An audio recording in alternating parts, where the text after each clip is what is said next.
Huge. So I love, I also in my research, it says conquer fear, find hope, and manifest your dream life. So how do we do that? Let's break those down into the three different things. So conquer fear. And before you go on to that, I always ask people, how many of the fears you've put in your mind, Danette, being an entrepreneur, leader, a business owner, all those things, how many of the fears you put in your mind have actually blown up to the magnitude you put them in your mind to be? The fears that I put in my mind, have they blown up to be bigger fears? Is that what you're Yeah. asking? Yeah. Of course. What you focus on expands. This is very scientific. Absolutely. But Yeah. also, I think we put them in our minds, but they never, in my opinion, in my experience, they never actually get to that magnitude. We put them in there to be, right. They're rarely are they ever that big.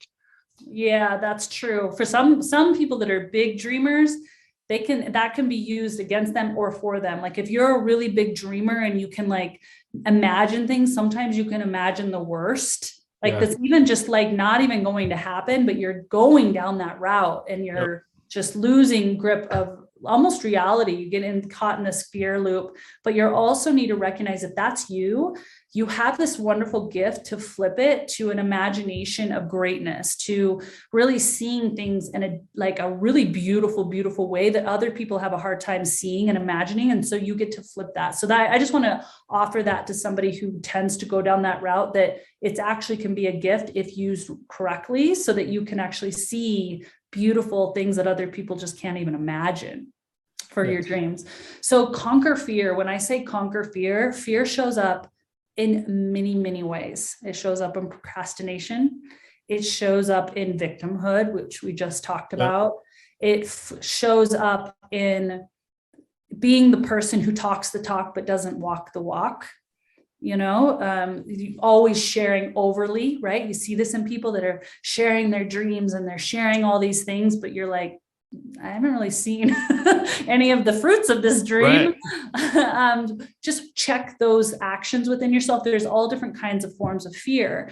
But ultimately, if you have something that's beating in your heart, something that you want to experience or create, and it hasn't come and you're not on the path to it, then there's a fear thread that's holding you. So when I say conquer fear, that's once again, being very real with yourself to go, what is that thread?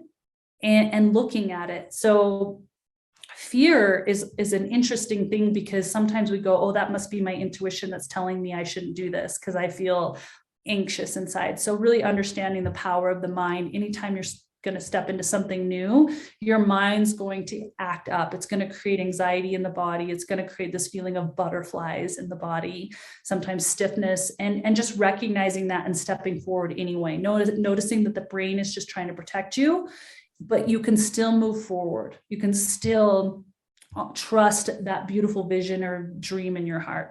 So that's the first step.